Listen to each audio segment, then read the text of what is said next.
The idea of a single person ending the lives of multiple others has become a curiosity-driven societal phenomenon. Serial killers, being the centerpieces of such chaos, have fascinated the minds of the masses. Countless studies have been conducted in an attempt to uncover the single most common factor that may lead one to commit murder. Yet the answer is still up for debate, given that there are a multitude of reasons that experts in the criminal behavior community have decided on.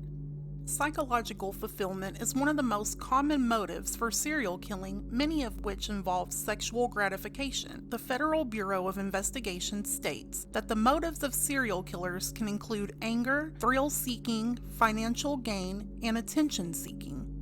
Sometimes the act of, or the process of murder at its core can be an end in itself for a killer's reasoning. Many serial killers derive great satisfaction simply from the act of killing alone. The gratification these types of killers receive from the act of murder differentiates them from the one-time murderers who kill incidentally while committing or concealing other crimes.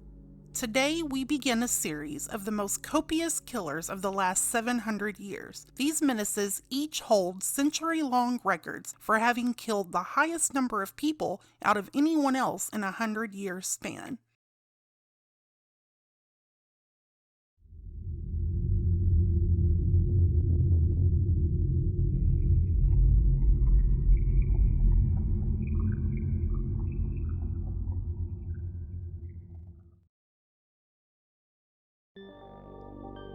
Our journey into the world of these destructive killers starts out in September of 1404 in Brittany, France, where the 15th century's most malign murderer of all time was born. As a child, Gilles de Rais was described as being very bright.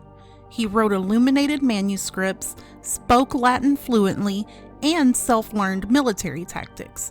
Unfortunately, though, his childhood quickly turned tragic. Both of his parents died sometime around the year 1415 when he was just 10 or 11 years old. His father was killed in a gruesome hunting accident that de Rais is rumored to have personally witnessed, and his mother died soon after of an unknown cause. De Rais and his younger brother René were put under the care of their wealthy maternal grandfather, known political schemer and conman Jean de Cron. Jean attempted several times to arrange to have Gilles married to rich and influential heiresses from wealthy families as early as age 12. After a number of failed attempts, he finally managed to arrange a marriage with Catherine de Thros, heiress of La Vendée and Poitou, in late November 1420, thus greatly increasing Gilles de Rais's fortune. In 1425, a massive conflict was evolving between the Kingdom of France and the Kingdom of England. When de Rais's home region of Brittany became a disputed territory between the two kingdoms, he soon found himself fighting in defense of the English's siege attempt of his homeland in one of the many battles that would become known as the 100 Years' War. He was instrumental in several notable French military successes, but his personal highlight came at the battle for the Château de Lude. There, he is said to have climbed a siege ladder to the ramparts and was amongst the first Frenchmen to reach the top of their target area. In full sight of his comrades below, Gilles killed the famous and feared English captain Blackburn in a single combat. This act of heroism destroyed English morale and secured the chateau for France. For this brave act, Gilles de Rais was hailed a hero by his peers and commanding officers. His bravery on the battlefield earned himself the rank of commander in the Royal Army, which he served as such from 1427 to 1435. When Joan of Arc appeared on the scene in 1429, Gilles was assigned by the Dauphin of France, later Charles VII, to watch over her in battle. The two fought together in some of the major battles of Joan's career, including the lifting of the Siege of Orleans, as well as the battles of Jargeau and Patay. On July 17, 1429, de Rais was one of the four lords chosen for the honor of bringing the Holy Ampulla to Notre Dame des Reims for the consecration of Charles VII as King of France. On the same day, de Rais was officially recognized as a Marshal of France, France's highest military distinction. Once Joan of Arc was captured by the English and burned at the stake in May of 1431, following the definitive victory of the French over the English in 1435, de Rais receded from the military and life as a public figure. Before the downward spiral Gilles' life fell into and before his future crimes were uncovered, he was known as one of the richest and most powerful feudal lords of 15th century France, controlling a fortune rivaled by only monarchies. Around the years 1434 or 1435, Gilles retired from the military, later depleting his wealth by staging an extravagant spectacle that led to accusations of dabbling in the occult. Accounts also claim to have witnessed de Rais conducting satanic rituals such as demon summoning. After 1432, de Rais was accused of engaging in a series of child murders, with victim numbers estimated in the hundreds. Gilles is said to have been responsible for upward of 140 children's deaths. That number increases to approximately 600 when you include the gang of violent accomplices following his lead. In his confession, de Rais said he committed his first assaults on children between the spring of 1432 and spring of 1433. The first murders occurred at Champ-de-Soleure, but no account is known of any of them surviving.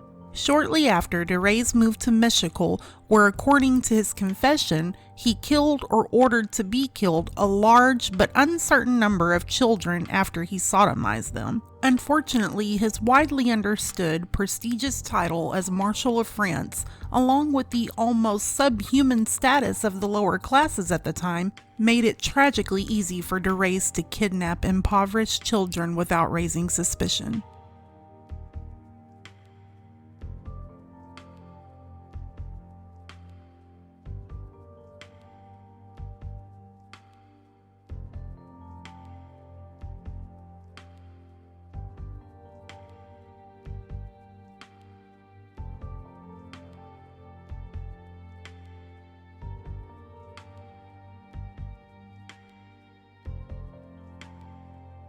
The rampage came to an end in 1440, when a violent dispute with a clergyman led to a pastoral investigation that brought the crimes to light and attributed them to de Rais.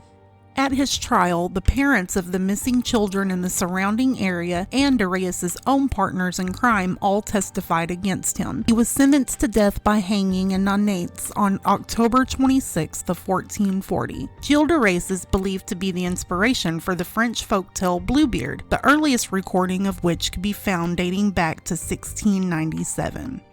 The execution of the 15th century's most prolific murderer was where the story was left to be recorded as history for over 500 years until 1992. According to a New York Times article written by Alan Writing on November 17th of 1992, a group of writers, historians, lawyers, and doctors formed an arbitration court that met in the gilded salon of the Palace of Luxembourg in Paris. Their sole purpose for forming this so-called arbitration court was to essentially retry Gilles' case and present arguments outlining theories that de Rais may have actually been innocent. The newly formed group was met with no interest by relevant lobbies in seeing their versions of this event in history being revised. Some French newspapers reported that, unwilling to reopen a ruling by the Inquisition, the Roman Catholic Church claimed to have witnessed the hand of Freemasons behind the creation of this arbitration court. Also, there are villagers who live off of the tourists who visit the ruined castles that were once occupied by such a menacing historic figure.